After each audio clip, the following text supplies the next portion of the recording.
प्रशासन का हमारा दूसरा क्लास जो है, इसके अंतर्गत हम लोग क्या क्या पढ़ेंगे। पहले तो पढ़ेंगे षड दर्शन का जो विकास होता है गुप्त काल में आकर, 6 दार्शनिक परंपराओं का, 6 दार्शनिक मतों का जो विकास होता है संगठित रूप में आ जाता है, इसका अध्ययन हम लोग करेंगे। यहाँ सब्जेक्टिव हर एग्जाम में बनता है। उसके बाद नेक्स्ट हम लोग कला संस्कृति का अध्ययन करेंगे। कला संस्कृति के अंतर्गत मुख्य रूप से हम लोग जो जानने का कोशिश करेंगे कि उसमें किन कलाओं का विकास हुआ, क्या मूर्ति कला, मंदिर निर्माण कला या स्थापत्य कला इत्यादि का विकास हो पाया या नहीं। और साथ ही साथ यह जानने की कोशिश करेंगे चित्रकारी कैसा था, क्या चित्रकला का विकास गुप्त काल में हुआ, इन सारे चीज़ों का अध्ययन करेंगे। साथ ही साथ यहाँ पर अगला जो हमारा चित्रकला, चित्रकला के बाद हम लोग लास्ट टॉपिक पर आएंगे शिक्षा एवं साहित्य। यह बहुत इंपॉर्टेंट टॉपिक है, ठीक है, यहाँ से क्वेश्चन बनेगा। शिक्षा साहित्य के अंतर्गत हम लोग क्या पढ़ेंगे, इसके अंतर्गत हम लोग जानेंगे कि गुप्त काल के अंतर्गत किन किन ग्रंथों की रचना हुई, किनके द्वारा किया गया। चलो इसके अलावा और नेक्स्ट पार्ट आएगा जिसके अंतर्गत हम लोग जो है विभिन्न साहित्य और उनके लेखकों का अध्ययन करेंगे, ठीक है। तो ये चलो यहाँ पर स्टार्ट करते हैं। तो पहला दर्शन और प्रवर्तक। दर्शन जानते हो, गुप्त साम्राज्य से पहले जो ना विभिन्न धार्मिक मतों का विकास हुआ और गुप्त काल आते आते सभी जो है संगठित रूप से षड दर्शन का निर्माण कर लिया, ठीक है, याद रखना चीजों को। गुप्त काल से पहले जो है विभिन्न तरह तरह का मतांतर, विभिन्न विचार वाला जो है धार्मिक संप्रदाय का विकास हुआ, ठीक है, और गुप्त काल आते आते संगठित रूप धारण कर लिया। यहाँ पर दर्शन जानेंगे और साथ साथ इसका प्रवर्तक। जैसे हम लोग जानते हैं जैन धर्म का प्रवर्तक कौन है, महावीर स्वामी है। उसी तरह हम लोग जानते हैं बौद्ध धर्म का प्रवर्तक कौन है, गौतम बुद्ध है। उसी तरह से जो यहाँ पर हम लोग जानने की कोशिश करेंगे जो षड दर्शन था, 6 दार्शनिक परंपराएं थी, इसका जो है प्रवर्तक कौन कौन था, ठीक है। तो पहला हमारा सांख्य दर्शन का जो है प्रवर्तक या प्रणेता जो है कपिल को माना जाता है। किसको माना जाता है, कपिल, याद रखना चीजों को, इससे क्वेश्चन बनेगा। उसके बाद अगला है न्याय दर्शन का प्रवर्तक जो है गौतम है, ठीक है, कौन है, महर्षि गौतम। उसके बाद जो है योग दर्शन का कौन है प्रवर्तक, पतंजलि। और वैशेषिक दर्शन का कौन है, कणाद।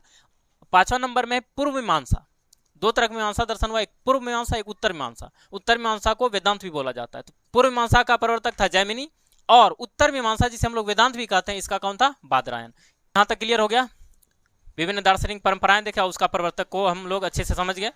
तो एक बार री कर देते हैं। तो पहला हो गया सांख्य दर्शन, इसका कौन है, कपिल। न्याय का गौतम, योग का पतंजलि, वैशेषिक का कणाद, पूर्व मीमांसा का कौन है, जैमिनी, और उत्तर मीमांसा जिसे हम लोग वेदांत भी बोलते हैं, इसका कौन था, बादरायण। तो यह जो है षड दर्शन परंपरा है गुप्त काल में ही एक संगठित रूप में आ जाता है, जिसे हम लोग षड दर्शन का नाम देते हैं, ठीक है। अब हम लोग आगे बढ़ते हैं कला एवं संस्कृति की ओर।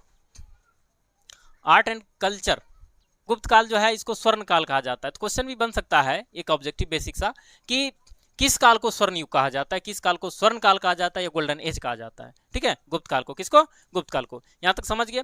अब जो है जानते हो कला में संस्कृति के अंतर्गत मुख्य मुख्य बातों को सीखो। पहला ये कि मंदिर निर्माण कला का जन्म, तो गुप्त काल में ही आकर मंदिर कला का विकास होता है पहले। और साथ ही साथ नागर शैली का विकास।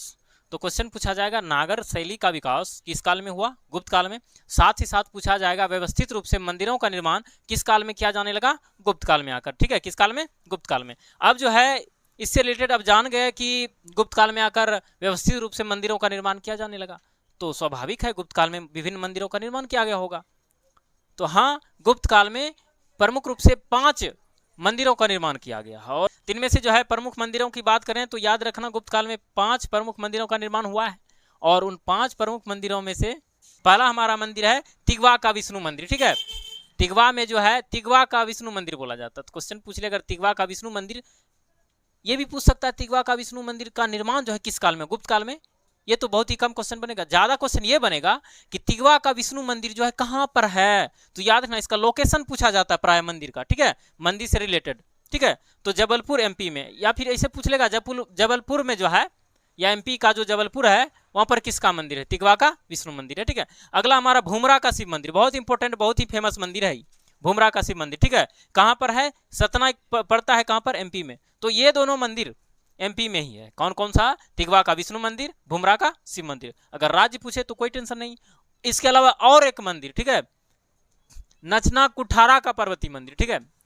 यहाँ पर जो है नचना कुठारा का जो पार्वती मंदिर है कहाँ पर है, पन्ना है, ठीक है, पन्ना में एमपी में पड़ता है। तो स्टेट इजीली याद रख सकते हो। एमपी से 3 मंदिर, गुप्तकालीन एमपी से 3 मंदिर, उन मंदिरों का क्या क्या नाम है, तिगवा का विष्णु मंदिर, ठीक है, भूमरा का शिव मंदिर, उसके बाद नाचना कुठारा का पार्वती मंदिर। इसके अलावा 2 मंदिर यूपी से, 3 मंदिर एमपी से, 2 मंदिर यूपी से। यूपी से कौन कौन सा?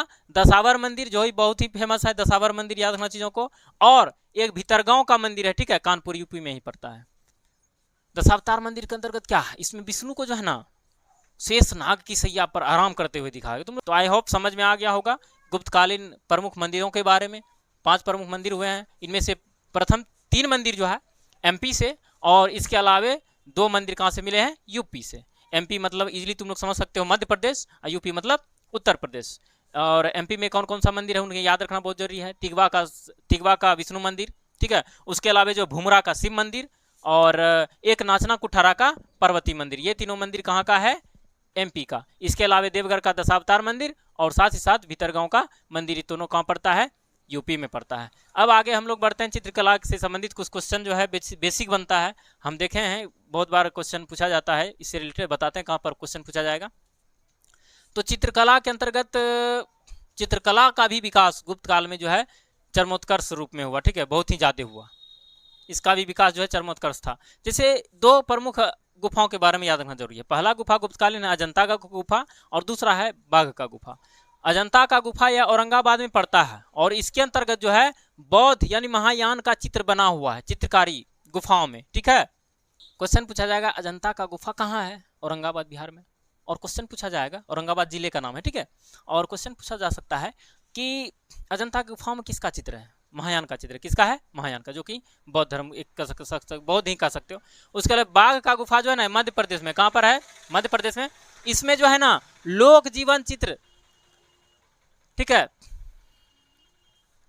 इसके अंतर्गत साधारण लोगों का जो जैसा जनजीवन था उसी से संबंधित जो है कभी मछली पकड़ते हुए, शिकार करते हुए, ठीक है, कोई काम करते हुए, खेत में काम करते हुए, इस तरह से इसमें दिखा गया है। किसमें? बाघ की गुफा में, ठीक है। कहाँ पर पड़ता है? मध्य प्रदेश में, ठीक है। इसमें लोक चित्रकारी है, ठीक है, लोगों के जीवन से संबंधित चित्रकारी है। और ये जो अजंता का गुफा है उसमें क्या है? बौद्ध महायान का चित्र है, ठीक है। अब जानते हो इनका जो राजकीय भाषा क्या था? संस्कृत। इजिली याद रख सकते हो, गुप्त काल का जो है गुप्त शासकों का राजकीय भाषा कौन सा था? संस्कृत। कौन सा था? संस्कृत, ठीक है।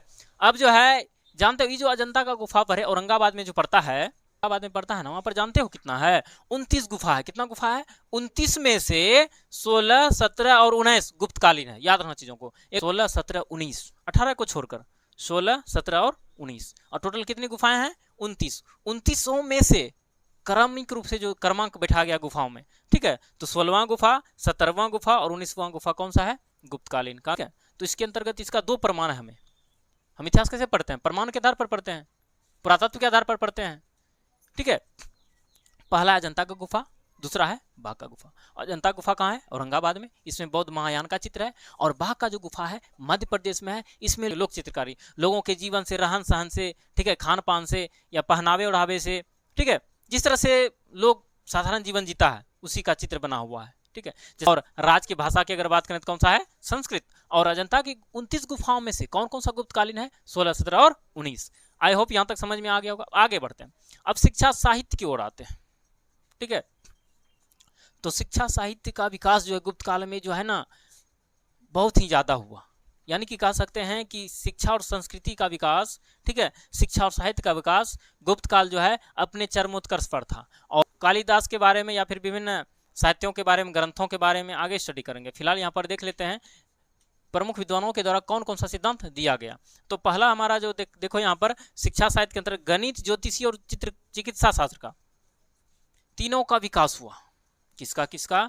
गणित का, चिकित्सा शास्त्र का और ज्योतिषी का विकास गुप्त काल में चरमोत्कर्ष पर हुआ, ठीक है, बहुत ही ज्यादा हुआ, ठीक है। अब इसके अलावा जानते हैं पुराणों के वर्तमान स्वरूप की रचना भी जो है ना गुप्त काल में हुआ। तो क्वेश्चन पूछा जा सकता है कि पुराणों के वर्तमान स्वरूप का रचना किस काल में हुआ है? गुप्त काल में। हम बोल दे रहे हैं, तुम लोग इस काम से सुन के इस काम से मत निकाल लिया करो, थोड़ा ध्यान में रखना चीजों को, क्वेश्चन कहीं भी बन सकता है, ठीक है। तो याद रखना चीजों को। गुप्त काल में जो है शिक्षा, ज्योतिषी, शिक्षा शास्त्र हो गया ज्योतिषी, और साथ ही साथ चिकित्सा शास्त्र का विकास हुआ, गणित का विकास हुआ, खगोल शास्त्र का विकास हुआ।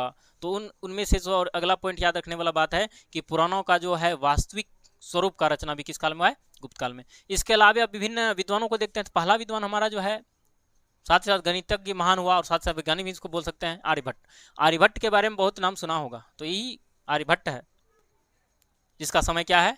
गुप्त काल है। ठीक है, तो गुप्त काल में आर्यभट्ट हुए और आर्यभट्ट के द्वारा विभिन्न सारा इसके द्वारा थ्योरी दिया गया।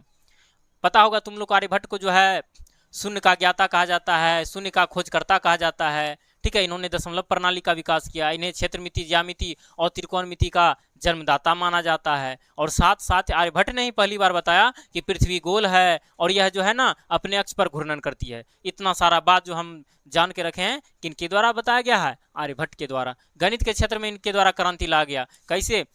एक तो शून्य की खोज कर डाली, दशमलव प्रणाली का विकास किया, साथ ही साथ क्षेत्रमिति, ज्यामिति और त्रिकोणमिति का विकास किया। ठीक है, और खगोल शास्त्र के अंतर्गत इन्होंने क्या बताया, पृथ्वी गोल है और अपने अक्ष पर, अपने धुरी पर घूमती है, घूर्णन करती है। अगला हमारा है ब्रह्मगुप्त। ब्रह्मगुप्त से क्या रिलेटेड कुछ पॉइंट्स हमें याद रखना जरूरी है। तो ब्रह्मगुप्त के बारे में याद रखना, जो चक्रीय चतुर्भुज होता है ना, आई होप तुम लोग गणित अगर पढ़ता होगा तो याद होगा तुम लोग को, एक चक्रीय चतुर्भुज से रिलेटेड सवाल आता है। तो चक्रीय चतुर्भुज का जो है क्षेत्रफल निकालने का फॉर्मूला और साथ ही साथ जो है विकर्णों की लंबाई निकालने का तरीका किसने बताया, ब्रह्मगुप्त ने। ठीक है, और इसके अलावे शून्य का तो खोज आर्यभट्ट के द्वारा कर लिया गया, लेकिन शून्य का प्रयोग करने के बारे में नियम किसके द्वारा दिया गया, ब्रह्मगुप्त के बारे, सॉरी किसके द्वारा दिया गया, ब्रह्मगुप्त के द्वारा। तो शून्य की खोज आर्यभट्ट ने करी। यहां से कंफ्यूजन हो सकता है, कहेगा कि शून्य के प्रयोग के नियम किसने दिए, कहोगे अरे शून्य का खोज तो आर्यभट्ट के द्वारा किया गया है, तो आर्यभट्ट के द्वारा भी प्रयोग करने के लिए बताया गया होगा। तो ऐसा बात नहीं है, सिर्फ खोज किया गया आर्यभट्ट के द्वारा और शून्य का जो प्रयोग करने का नियम किसके द्वारा बताया गया है, ब्रह्मगुप्त के द्वारा। ठीक है, और इसके अलावा इन्होंने इनके द्वारा क्या कहा गया कि द्विघात समीकरण को हल करने का सूत्र, तो याद रखना चीजों को, द्विघात समीकरण को सॉल्व करने का जो सूत्र दिया गया है किसके द्वारा दिया गया है, ब्रह्मगुप्त के द्वारा। तो इससे रिलेटेड पॉइंट्स तुम लोग को याद हो गया। पहला तो ये चक्रीय चतुर्भुज का क्षेत्रफल और साथ साथ विकर्णों की लंबाई निकालने का तरीका बताया गया।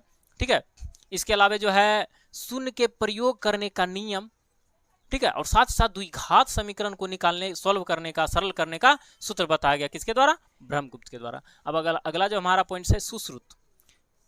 सुश्रुत जो है इन्हें चिकित्सा शास्त्र का पिता कहा जाता है। याद रखना चीज को, शल्य चिकित्सा का, सर्जरी जिसको ऑपरेशन कहते हैं, जिसके अंतर्गत जो है चीर फाड़ के रोगियों को ठीक करा जाता है, ऑपरेशन किया जाता है, इसको सर्जरी बोला जा सकता है।